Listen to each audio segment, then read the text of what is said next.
الصلاة والسلام على عباده الذين اصطفى خصوصا على أفضلهم وخاتم النبيين محمد الأمين وعلى آله وصحبه أجمعين وبعد. We begin with Allah's blessed name. We praise Him and we glorify Him as He ought to be praised and glorified.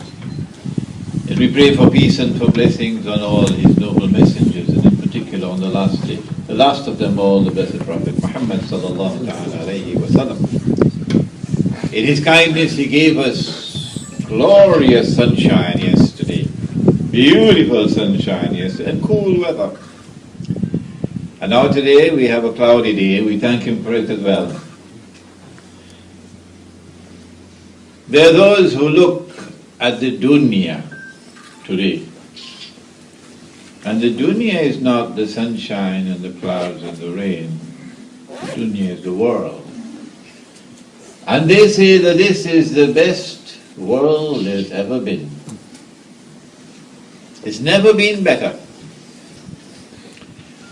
All that came before have now been superseded by the best. And they have been sent to the museums of history, and that includes Islam. They are moribund, in Toynbee's words, Arnold Toynbee, and this is the best of all worlds. And every day it grows better and yet better. But we who are gathered here in this, the second International Islamic Retreat here in beautiful Cape Town, we see the world differently.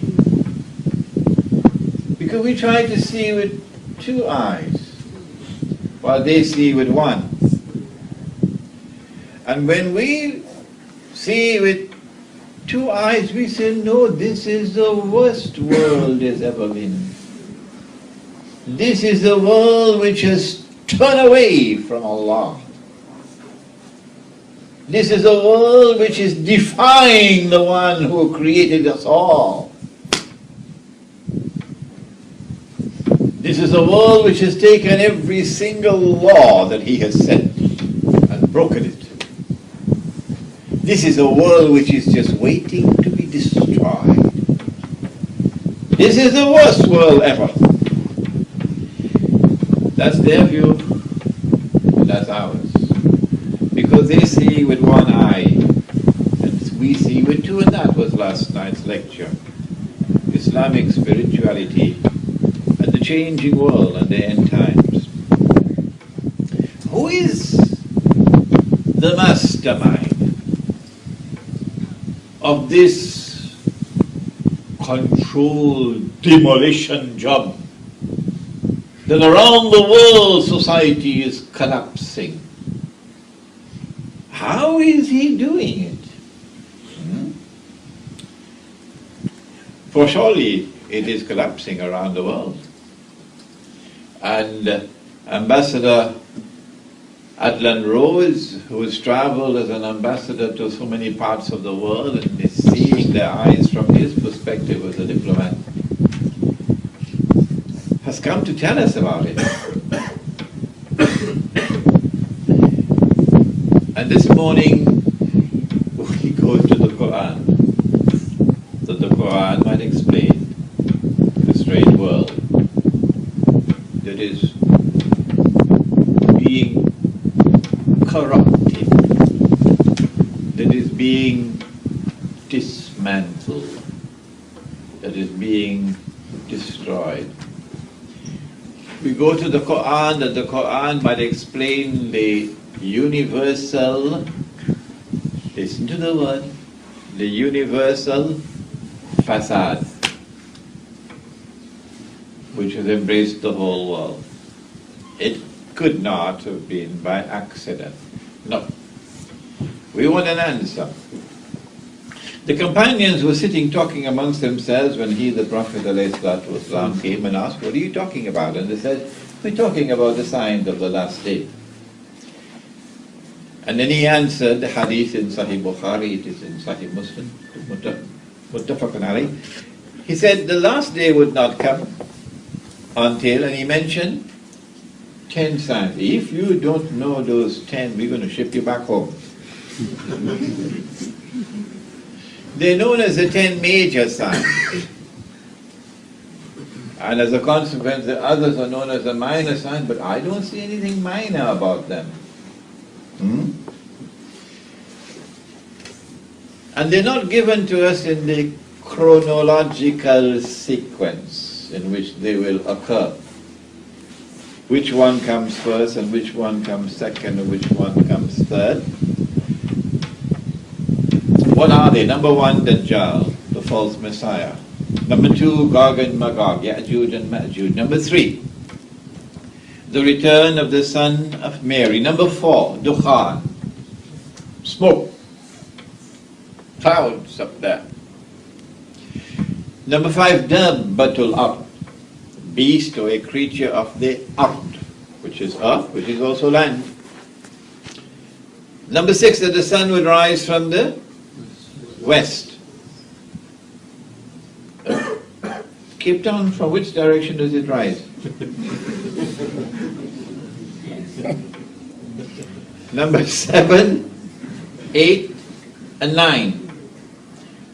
3, khusuf, plural of khas. And I thought that khas was an earthquake in which the earth sinks down. Dr. Tamam Adi, the Syrian scholar of Quranic semantics, he says, no, Imran. A khas is not just an earthquake in which the earth sinks down. It has to be a shaking, moving. And then you also have the sinking. Something like what happened in Japan recently. 3, khusuf, one in the east, one in the west, and the third one in Arabia. And then number 10, that a fire will come out of Yemen and drive people to their place of assembly, which is Arafat. We're going to look this morning, and we're doing it rapidly because you're all familiar with my lectures already. You've done your homework before coming. We're going to look this morning rapidly at Gog and Magog, Ya'juj and Ma'juj. Who are they? Are they human beings? Or are there some strange creatures with 24 ears and 4 noses and 6 or 8 hands on each side? Who are they? Are they from some outer planet, or do they reside down in the bowel of the earth? Who are they? Let the Quran answer that question. In Surah Al-Kahf of the Quran, we are told, Inna Ya'juj wa Ma'juj mufsiduna fil ard. Gog and Magog are perpetrating fasad. Fasad is not just a sin. Fasad is a crime. It is criminal conduct. For a sin, punishment is over there. But for a crime, punishment is also over here. And the punishment for fasad is the worst in the Quran. It is graded. You can be banished. You can have your hands and your feet cut off on opposite sides. And you can be crucified. And if you are crucified, and when they bring down your body, you pick up your briefcase and you walk away, you come back, you're not yet crucified. You're not yet crucified. Because this crucifixion of this punishment which is in the Quran is most certainly not to be just put for 5 minutes on a cross, on a tree, and then you can bring him down. That's not crucifixion. Not in the Quran. You have to die, then that you crucify.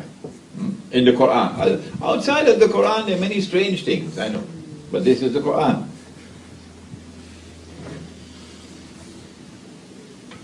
Who can commit an act of fasad?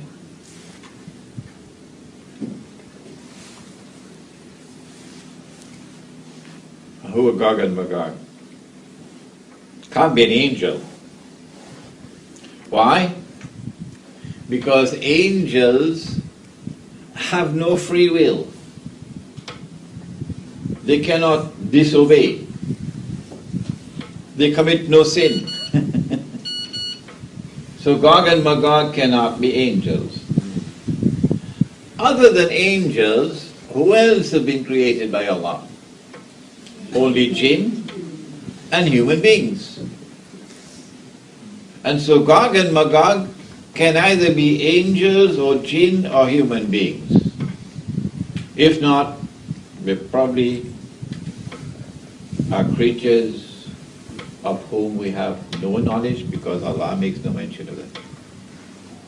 No knowledge. If Allah makes no mention of them, then this Quran has come to explain all things. So this Quran must explain Gog and Magog. Can there be jinn? Yes, jinn can commit sin, and jinn will be judged on the day of judgment, and jinn will be in heaven or in hell. There are jinn who are Muslims, and there are jinn who are shayateen. But Gog and Magog cannot be jinn, because jinn are invisible creatures. And if you are being attacked by jinn who are committing fasad in your land, and you build a barrier built of material substance, how would a material wall protect you from the jinn? And that's what Zulkarnain did. He built a barrier built of, was it recycled paper? No, it was iron. Zubarul Hadid. And a barrier built with iron offers no protection from the jinn. And so the conclusion we arrive at is that there's only one other creation. In all of creation, one other which can commit sin, which is a crime, and who can be contained behind a material barrier, because they're material beings. And so we conclude that Gog and Magog are human beings, and we only use the Quran so far. When we go to the Hadith, the Prophet ﷺ said that the Ya'juj and Ma'juj are from Banu Adam. They are the progeny of Adam alayhi salam. They're human beings. So that completes that discussion. No need to go and search in the bowel of the earth. No need to go and search anywhere out in the skies. They are human beings.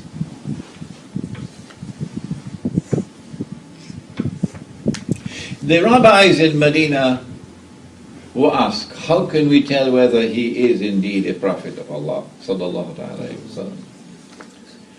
And they said, ask him these three questions which only a prophet can answer.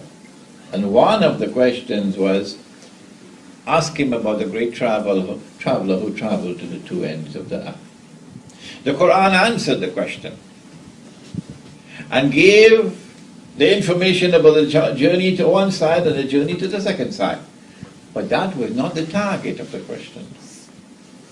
Allah knew the target of the question. And so Allah gave them the journey, which was the third one. And that journey in the third direction gave us one of the signs of the last day, major signs. It was one of the signs of the last day, major signs of the last day, Gog and Magog. So the target of the question was Gog and Magog. Does he know about Gog and Magog? وَيَسْأَلُونَكَ عَنْ ذِي الْقَرْنَيْنِ. And they question thee about someone who is called the possessor of Qarnayn, either two horns, or who impacts on two ages. It appears to mean two ages here because otherwise the Quran uses qarn for an age, not for a horn. He travels in the direction of the setting of the sun. And then he travels in the direction of the rising of the sun. And then he travels in a third direction. Which was it? That is west. And this one is east. Which is the third one? We know the third one. Why? Because Nabi Muhammad ﷺ said that when they are released, they will pass by the Sea of Galilee on the way to Jerusalem. And there in Jerusalem, they will surround a mountain, which is in Baytul Maqdis. That's what the hadith says. And Nabi Isa ﷺ will be up the mountain. So if you're traveling, passing the Sea of Galilee on your way to Jerusalem, you're coming from the north. You did study geography, didn't you? All right. When he traveled in the direction of the setting of the sun, he could go no further because he came upon a body of water, which was hamia, dark and murky. So now we're looking for a body of water to the left of the Holy Land, are going north. And there are only two. One is the Mediterranean Sea, which is not Hamia, because you can look down and you can see meters down. But north of the Mediterranean Sea, there is precisely such a body of water. It is even known as the Black Sea, because it is Hamia. So much algae in the water that visibility is very, very difficult. Just about 1 meter you can see. And our Mufassirun, long years ago, identified it as the Black Sea.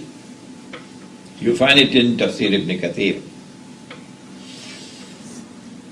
And they come across a people. And Allah subhanahu wa ta'ala, who created Zulkarnain and bestowed upon him power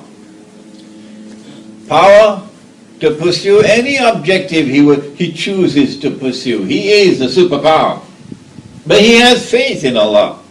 And so when power is founded, power rests on the foundations of faith. How will power be used?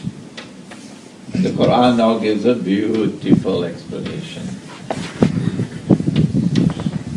Zulkarnain replies to Allah subhanahu wa ta'ala, I have a little difficulty in having that fellow called Alexander, that you call Alexander the Great, having a conversation with Allah.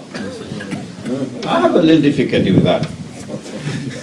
Allah speaks to him and he speaks to Allah. Alexander, the fellow who worshipped all the Greek gods and goddesses and so on. Yeah.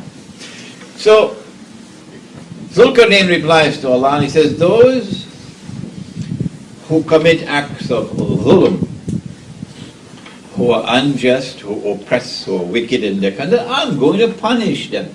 And so power, when it rests on the foundations of faith, is used to punish the oppressor.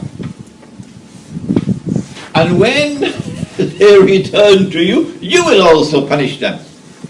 And so when power rests on the foundations of faith, there is an essential harmony between this world here and that world there. What a wonderful world in which to live. And those who have faith and who are righteous in conduct, I'll treat them nicely and they will be rewarded.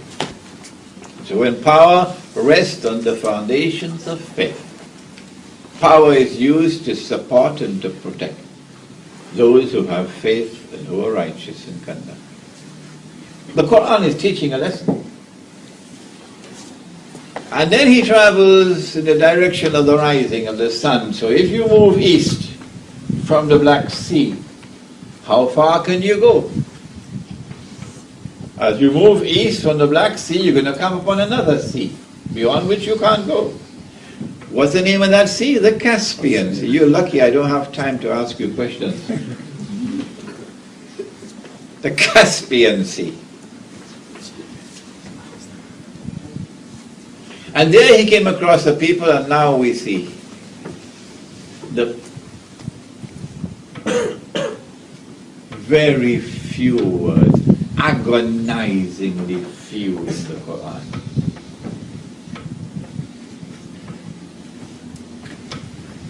He came across a people, لم نجعل لهم من دونها سترا. Just only these words? Could you not have given us some more?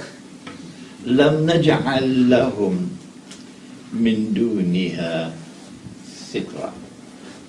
A sitr is a covering, that which covers. Other than that, we gave them no more covering. Other than that, we gave them no covering. So now we are forced. We are forced. There is no way we can get away from it. We are forced to dig deep to try to determine what is the message being sent. And when we come to a conclusion, of course, we must say Allah knows best. There's no obligation to accept our understanding. Could be. Here are people who are sitting on a vast sea of oil. When power rests on the foundations of faith, and you come across such a people, you want to exploit the oil. I mean, it's valuable. And these are just human beings then. What do? You pick them up and you ship them to Brazil? Yeah? So you can exploit all the oil? Or, alternatively, these are people who are living an essentially primitive way of life. Only the natural covering, that's all that they have from the elements. What do you do when you come across such a people? Do you take them out of that natural way of life and put them into something, I don't know whether you've seen it, something called blue jeans. So become part of the blue jeans Jamaat. Huh? And get them to start smoking cigarettes and civilize them. What do you do? كذلك وقد أحطنا بما لديه خبرا. كذلك, one word. Shaykh Ali Mustafa, only one word. That's all. This whole Quran had the compassion. He had the good sense, he had the integrity to leave them as they were, undisturbed. This is the understanding that we get from the tafsir. But we are struggling with just a few words. Economy of language has reached its perfection here in this passage of Surah Al-Kahf. كذلك وقد أحطنا بما لديه خبرا. Allah says, I understood perfectly why he acted in the way that he did. And so when power rests on the foundations of faith, power will place human values first before economic values and the exploitation of the economic resources of the world. The human being comes first. When power rests on the foundations of faith, power will respect the way of life of even those who live the primitive way. What a wonderful world it could have been. Huh? And then he travels in the third direction, which is to the north. But when we look from that Black Sea to this, the Caspian Sea, and now we're in the firm foundations of geography. When we go north, there is an unbroken barrier of mountains. What are they called? What are they called? Caucasus Mountains. An unbroken barrier of mountains.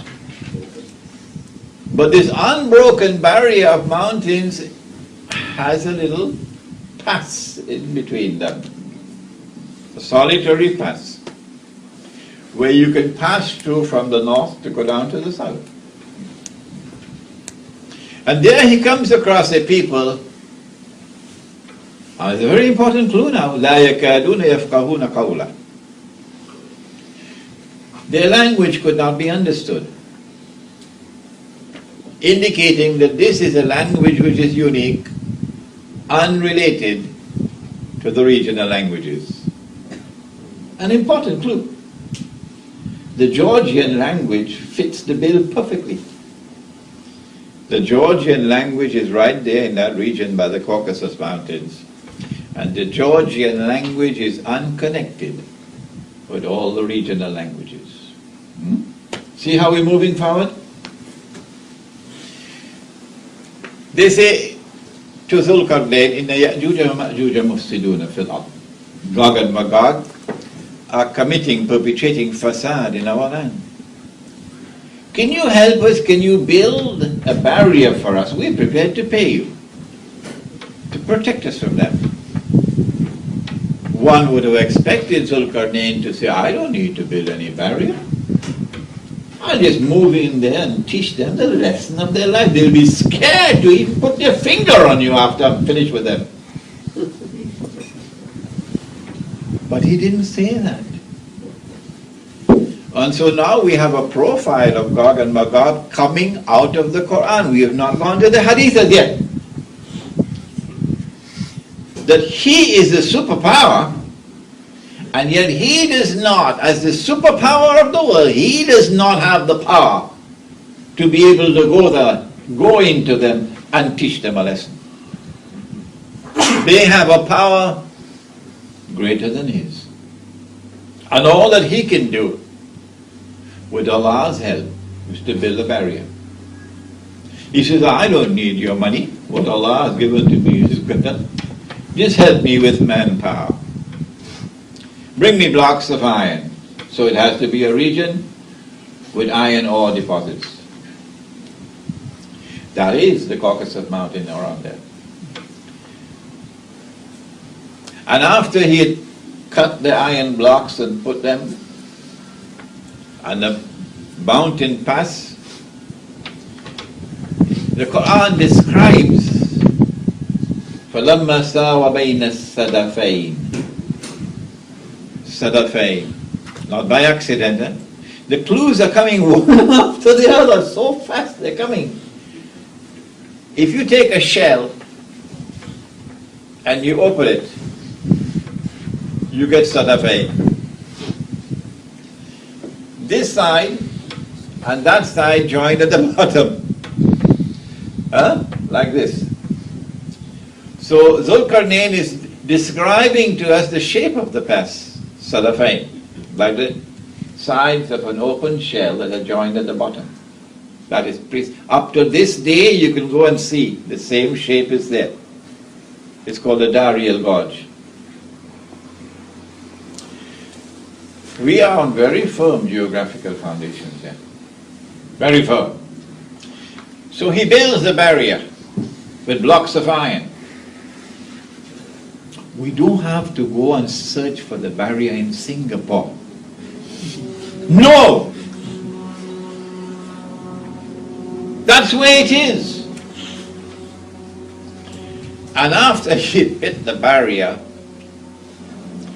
it's not called Sad anymore. The Sad is a barrier to patch something. It's now called Radam, which is like a dam. You build to create a dam. This is important. It's important because in the hadith you'll not find the word sad, you'll find the word radam. Good.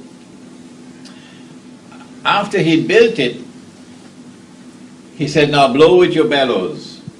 Build a fire, blow with your bellows. And now he poured kittle, molten copper, on the barrier, and Masabo, who is the engineer here, will tell you it prevents rust. After the barrier was built, Gog and Magog could neither penetrate nor could they scale the barrier. Then Zulkarnain said, هَذَا رَحْمَةُ مِنْ رَبِّي. This barrier is constructed successfully, but Allah has mercy from Allah. هذا رحمة من ربي فإذا جاء وعد ربي جعله دكاء. Could Alexander, who worshipped the Greek gods and goddesses, could he say this? Huh? When will they wake up? He said, when that time comes of which my Lord has won, He is going to bring down this barrier. He is going to do it. وَكَانَ وَعْدُ رَبِّي حَقًّا. And then the warning of my Lord will come to pass. Gog and Magog are going to be let loose in the world. And since they have PhDs in facade, now we understand. The demolition job going on around the world today can only have one explanation, only one. This is the explanation. When they are released into the world, what kind of world will it be? This is why you have the word Qarnain. Two horns or two ages. If you take the two ages as the meaning, that was one age. And what a world it could have been. And now this is the second age. Because I have created creatures of mine, so powerful that none but I can destroy them.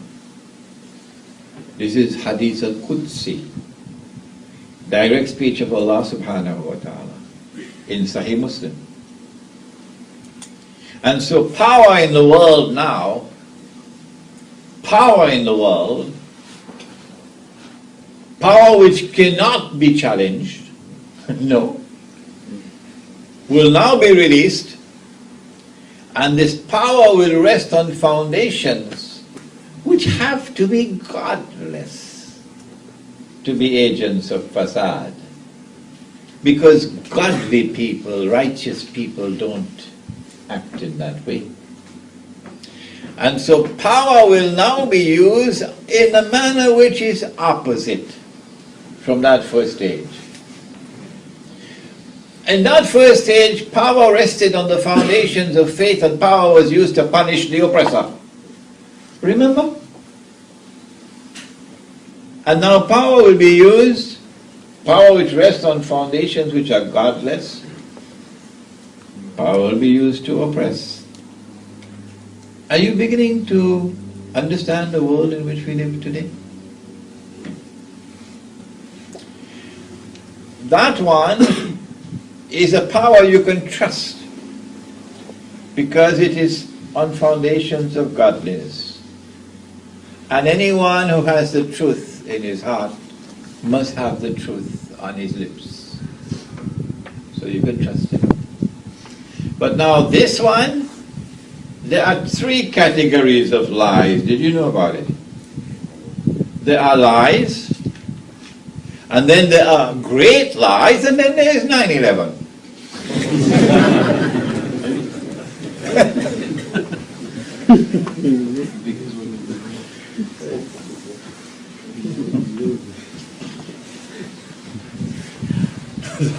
This is the world in which we now live. And then that one is one in which power, which rested on the foundations of faith, was used to protect those who have faith and who are righteous in conduct and assist them. And this is one which targets those who have faith and who are righteous in conduct, and demonizes them and terrorizes them and sends them to a place called Guantanamo. Do you see the difference between the two? And now, what about the journey to the east? That one, even if these were a primitive people, but they were living in a land below which there is a whole basin of oil. And that precisely, of course, is Caspian Sea. Eh? Caspian Sea is a huge basin of oil.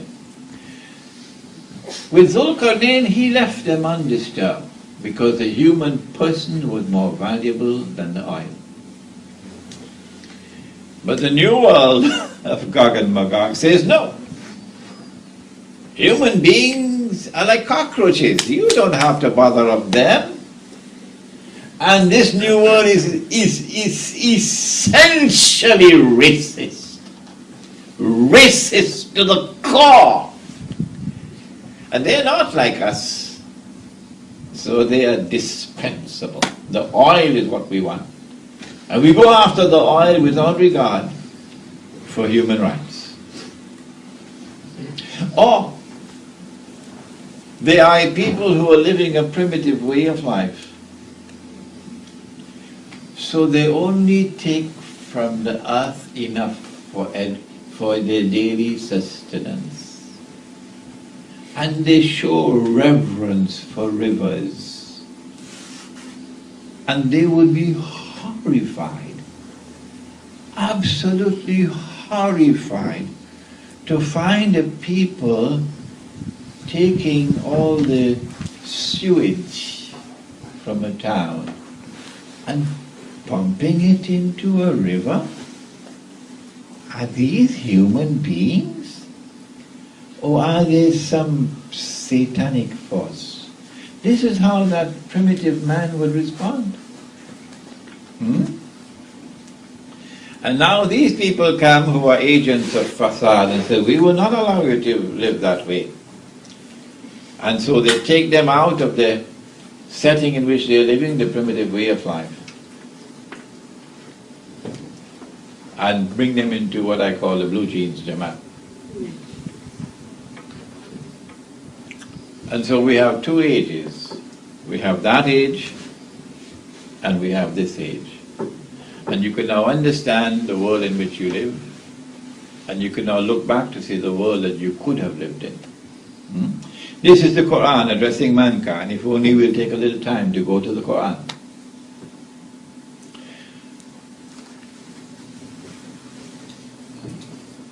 Have they been released? Or are they still behind the barrier? Nabi Muhammad alayhi salatu wasalam is asleep at the home of his wife Zainab radiallahu ta'ala anha. And he sees something in his sleep, and the hadith is in Sahih Bukhari, I think about 6-8 times.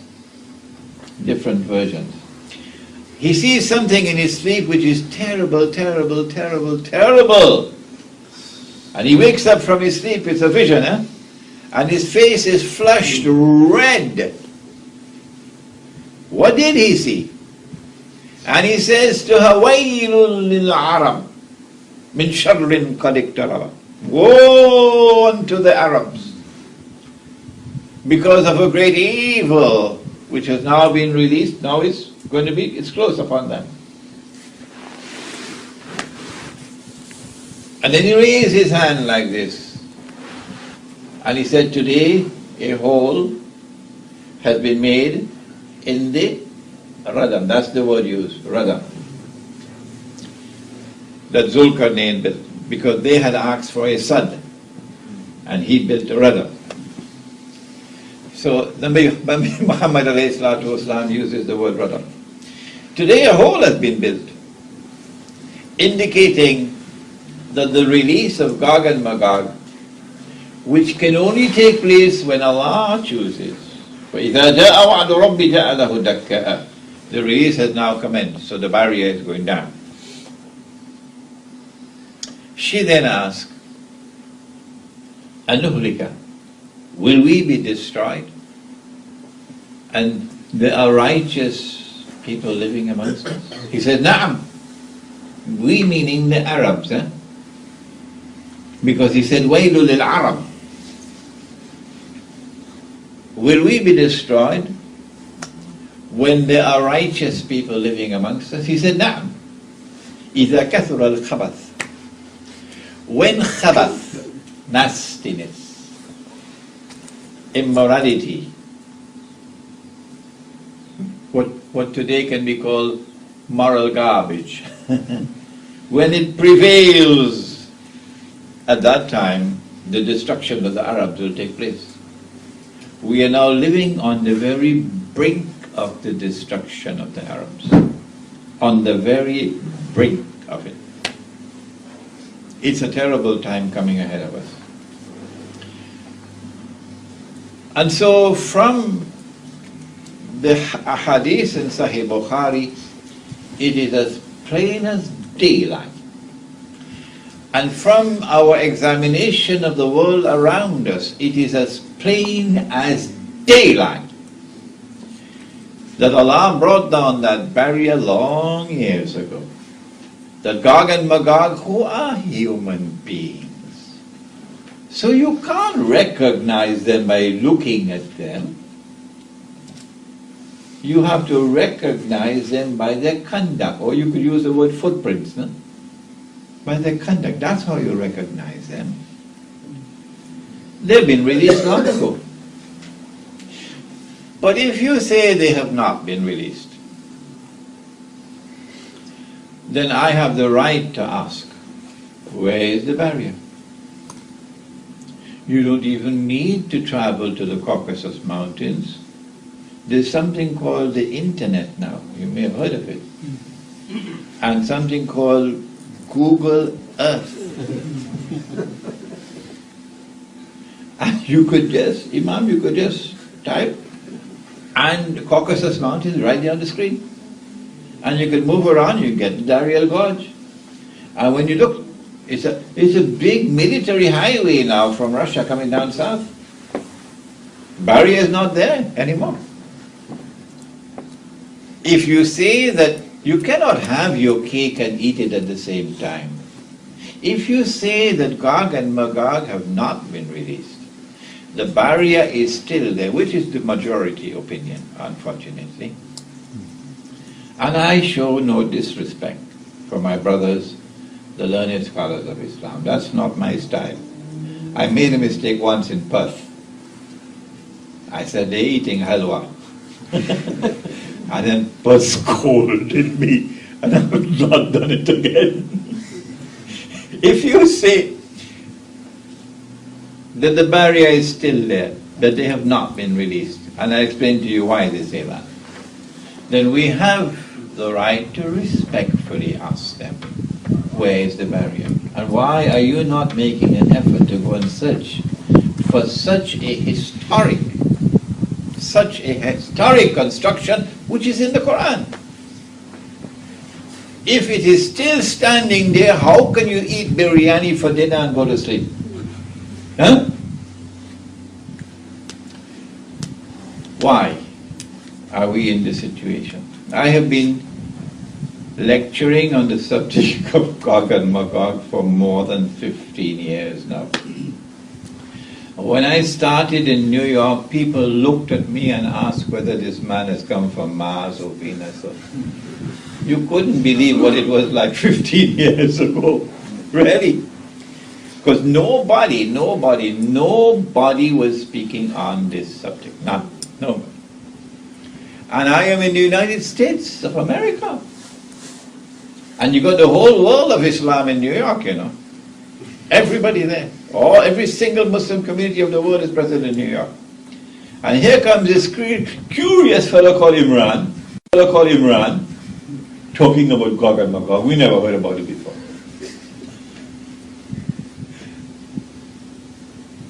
And of course the majority, absolute majority of the scholars overwhelming majority of the scholars are saying, no, he's wrong. He's wrong. Gog and Magog cannot be released. The barrier is still standing. Why did they hold this opposition? Why? We have a problem of methodology.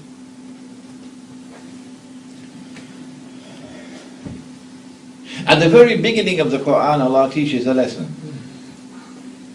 But it has escaped the attention of many of us.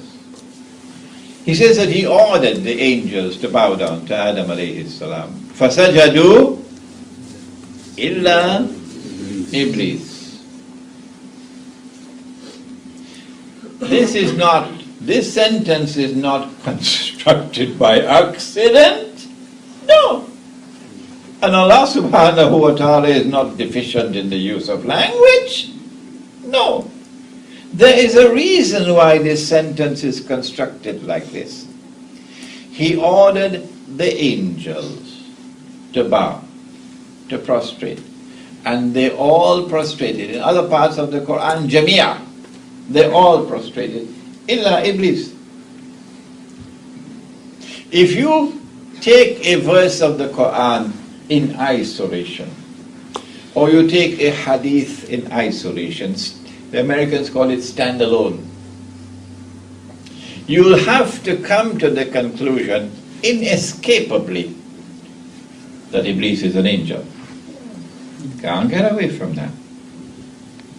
This is the defective methodology. Iblis is an angel.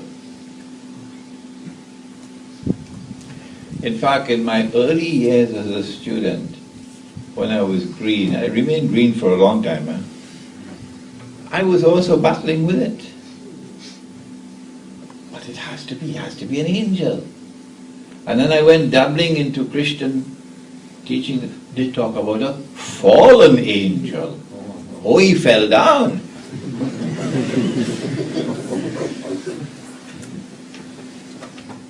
Because we had not as yet been grounded in methodology. But when you go to the rest of the Quran, you say, hey, wait a minute, I made a mistake there. Because here Allah speaks about the angels. They don't have any free will. They don't have any self-directed will. They don't have choice. وَيَفْعَلُونَ مَا يُؤْمَرُونَ. They have to do whatever they are told to do. So if they are a creation which must obey, no choice in the matter, and this fellow disobeyed, it looks as though he wasn't an angel. Maybe I made a mistake. Oh my gosh. This is a rotten methodology. To take a verse of the Quran in isolation. And then of course Allah confirmed it all when I went to Surah Al-Kahf. I saw it there straight in my face. وَكَانَ مِنَ الْجِنِّ. This is not by accident. This is the Lord of the heavens and the earth teaching methodology for study, for the pursuit of knowledge. Do not make the mistake of taking any verse of the Quran or any hadith or anything in isolation and coming to a conclusion. You could be correct, but you could also be wrong. And sometimes when you make a mistake, that's it for you. You're damaged forever and ever. We can't trust you anymore. And that's what, unfortunately, they have done. There's one hadith, only one, in Sahih Muslim, that after Nabi Isa alayhi salam returns, the true Messiah will kill the false Messiah. And then Allah subhanahu wa ta'ala will فَبَعَثَ اللَّهُ Ya'juj wa Ma'juj. Ba'atha. But the Quran uses a different word for release. In Surah Al-Anbiya, إِذَا فُتِحَتْ Ya'juj wa Ma'juj. When Gog and Magog are released, they're opened. That is the release. And Ba'atha means to send or to raise. Well, it couldn't mean to raise here. Why? Because they've been raised long ago. And they were committing fasad long before we built the barrier. So it has to mean Allah will send Gog and Magog at that time. And the first of them will pass by the Sea of Galilee and start to drink the water. And by the time the last of them pass, they'll say, there used to be water here. Where is Amir? Oh, there he is. From Haifa. Not left. From Haifa in Palestine, in the Holy Land. And for the last 2 years, he's been monitoring the water level and sending me reports constantly, my student Amir. The Sea of Galilee is almost dry. Did you know that? It has now reached a level where it can no longer be revived. So it's essentially dead, waiting to dry up. I think that qualifies as a little bit of proof, isn't it? That something is happening here. I think that qualifies as evidence that there's some kind of a passage there for Gog and Magog. But because the hadith says that after Nabi Isa alayhi salam kills Dajjal, their understanding is that only at that time will Allah bring down the barrier. And only at that time will Gog and Magog be released. And Imran Hosein is a voice crying in the wilderness for 15 years now. 15 years now, a voice crying in the wilderness. But you cannot be angry with your brothers, they're more learned than you are. All that we can do is to pray that someone will tell them this is wrong methodology. When you go to the Quran to find out when will the barrier come down, remember we only have a hadith in Sahih Bukhari about the vision while he was sleeping. When we go to the Quran, when will Allah bring down the barrier? We find in Surah Al-Anbiya the verse of all verses. In fact, there are 2 verses. وَحَرَامٌ عَلَى قَرْيَةٍ أَهْلَكْنَاهَا. Notice this is the only passage of the Quran I recite word by word. وَحَرَامٌ عَلَى قَرْيَةٍ أَهْلَكْنَاهَا أَنَّهُمْ لَا يَرْجِعُونَ. A qaryah, and Allah destroyed it. And we know that before the end, Allah is going to destroy all. وَإِن مِّن قَرْيَةٍ, not a single one will escape. وَإِن مِّن قَرْيَةٍ إِلَّا نَحْنُ مُهْلِكُوهَا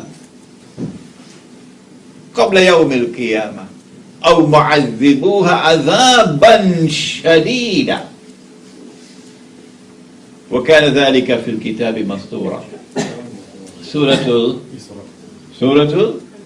Isra, otherwise known as Surah Bani Israel. Every single town and city will be destroyed, and those who escape destruction will be inflicted with terrible punishment. But this is a subject that is mastur. There's a cover over it. When Allah lifts the cover, then you see that. وَحَرَامٌ عَلَى قَرْيَةٍ أَهْلَكْنَاهَا. This is a town or a city, and Allah destroyed it. And having destroyed it, the people were expelled. أَنَّهُمْ لَا يَرْجِعُونَ. And then he put a ban on them that they can never return to this town or city to reclaim it as their own. حتى. Until when? إِذَا فُتِحَتْ يَأْجُوجُ وَمَأْجُوجُ. Until Gog and Magog are released by Allah. وَهُمْ مِنْ كُلِّ حَدَبٍ يَنْسِلُونَ. And they descend from every height, or they spread out in every direction. Both the meanings are admissible. Which town? Which city is it? You will go to the Quran, it will not tell you. You've got homework to do. You'll go to the Prophet ﷺ, he will not tell you. You've got homework to do. But when you take the totality of the data in the Quran on this subject of the signs of the last day, because Gog and Magog is here, and you ask which town is it, then there's only one answer to the question. It has to be Jerusalem. That the city of Jerusalem was destroyed, and Banu Israel were expelled, the state of Israel was destroyed, and for 2,000 years they could not return. No, they could not return. Allah put a ban on them. But when he was drowning underneath the water, then he realized that he wasn't God. You know, previously he said, Ana Rabbukum al-A'la, I am the Lord Most High. But when he was drowning underneath the water, he says, oh my gosh, I'm not God. I am not God. So then he declared his faith in the God of Banu Israel. So Allah said, Al-Ad, now Fir'aun, وَقَدْ عَصَيْتَ قَبْلَ. And before this, you were in obstinate rejection, وَكُنَّ مِنَ الْمُفْسِدِينَ. And you were committing fasad. فَالْيَوْمَ نُنَجِّيكَ بِبَدَنِكَ. This day, we have decided, we have ordained to preserve your physical body. لِتَكُونَ لِمَنْ خَلْفَكَ آيَةً. So that your physical body, when it is rediscovered, when it resurfaces in the historical process, will be an ayah, a sign, for a people to come after you. A people who live the way you lived and who will die the way you died. At the last moment, when it's too late, then they will say, now we believe. And they'll die like that, the way he died, and go into the hellfire. وَإِنَّ كَثِيرًا مِنَ النَّاسِ عَنْ آيَاتِنَا لَغَافِلُونَ. But most people are too busy to bother about my signs unfolding in the world. The body of Fir'aun was discovered at the end of the 19th century. The Zionist movement was established at precisely that moment.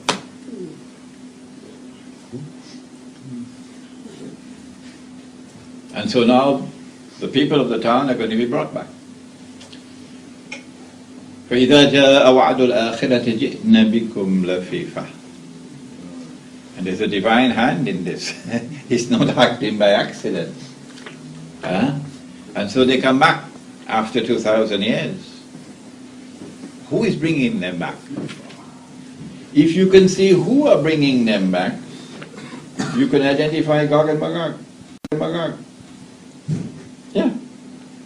And if you want to know the origins of Gog and Magog, because they're constantly expanding, because they're spreading out, in all directions. So the original Gog and Magog would be small in number, but Eventually you're going to have Pakistani Gog and Magog.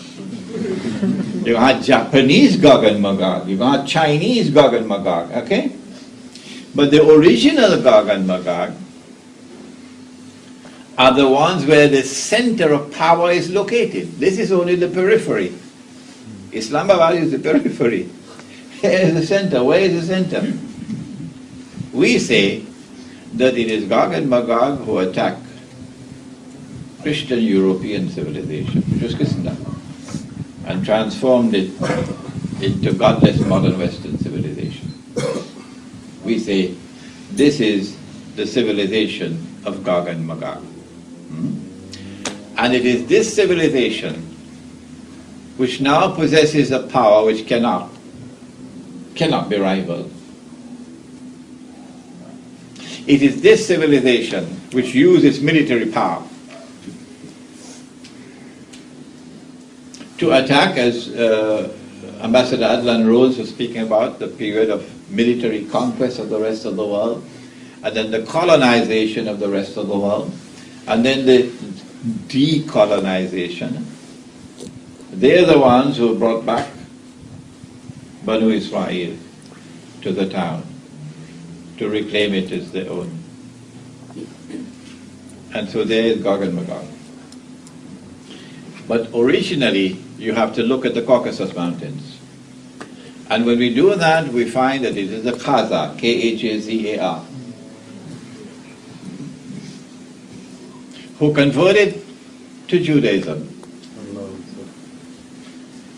shortly after the time of the Prophet ﷺ. And so now you have a curious creature. They don't like me for this. A curious creature emerges in history who is not Semitic. He's most certainly not a cousin of the Arabs. He is European, but he's also a Jew. Oh? Can you have such a thing as a European Jew? I thought they were from the seed of Ibrahim alayhi salam through Ishaq alayhi salam. I thought they were Banu Israel. Not only is the European Jew something unique amongst Jews, but if you do a genetic test on him, you see the evidence staring at you that he is genetically unique in the world. No other people are like him, the European Jew. And so we have identified for you that the Khazar, who are the original, have become Jews. And some of them also became Christians.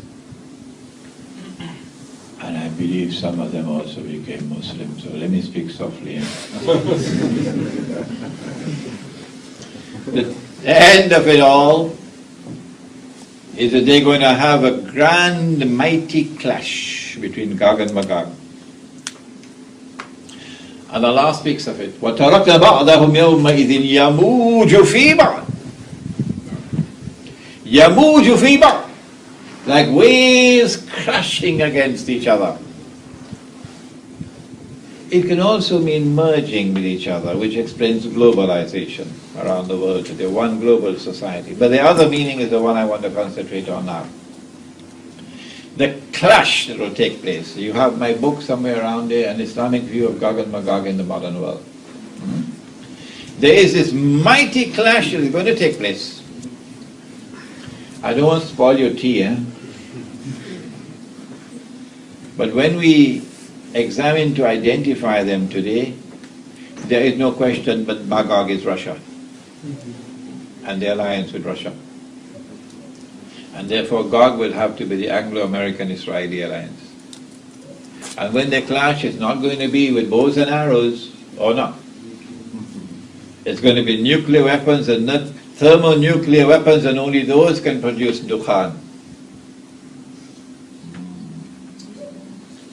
And most of mankind are going to die. But I don't think the heavens will be weeping for most of them, because they have eyes and yet they don't see. They have ears and yet they don't hear. They have hearts and yet they don't understand. The Quran is in the world, but they don't read the Quran and study it. So they're just like cattle. أُولَٰئِكَ كَالْأَنْعَامِ. Most of mankind are going to die when this clash takes place. After that, self-destruction, mutual self-destruction. The state of Israel will be defenseless. And then comes the army from Khorasan. And it's not a Muslim army that will destroy Israel, because Israel will already be broken. At that time, said the Prophet ﷺ, لَتُقَاتِلُنَّ الْيَهُودِ, Sahih Bukhari. لَتُقَاتِلُنَّ الْيَهُودِ, you're going to fight them, the Jews. وَلَتَقْتُلُنَّهُمْ, and you will kill them, you will defeat them. Not all Jews. No, don't take a hadith in isolation. When you go to the totality of the Quran, you'll find if there are Jews who stand with you and condemn Israel, there are such Jews. They're there in Brooklyn. They support the oppressed. How can you say that these are Jews who are referred to in this hadith? So not all Jews. لَتُقَاتِلُنَّ الْيَهُودِ وَلَتَقْتُلُنَّهُمْ حَتَّى يَقُولُ حَجَرٌ. At that time the stones will speak. Ya Muslim, هذا يهودي ورائي فتعالى فاقتل. They're going to be on the run. So this is not a confrontation, a military confrontation where we will then destroy Israel, because they're going to be on the run. They're going to be hiding behind trees and stones. So the breaking of the power of Israel will take place with the Gog and Magog clash. It is after this. No, I left out something before that.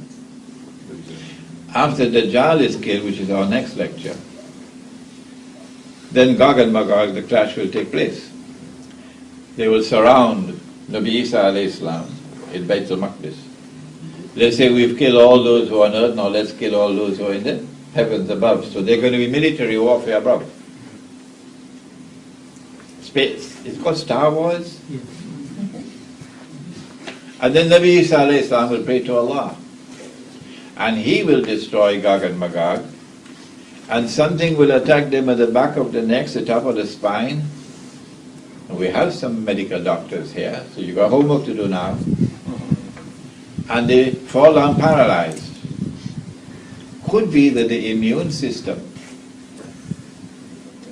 was devastated, and the smallest, tiniest attack could cause you to be paralyzed. And they die, and by next morning their bodies are rotting. And Allah will then send prehistoric birds with huge necks and pick up these bodies and have them disposed where Allah will have them disposed. This is the end of Gog and Magog. But after that comes the destruction, the finishing off of the state of Israel, and then the Khilafah is restored in Jerusalem. The truth triumphs over falsehood, and justice triumphs over injustice and oppression. I'm sorry that I had to race with this. I normally don't race like this. So we wanted to finish in 1 hour, and we finished in 1 hour and 5 minutes. So you can have your tea now. ربنا تقبل منا إنك أنت السميع العليم وتب علينا يا مولانا إنك أنت التواب الرحيم برحمتك يا أرحم الراحمين.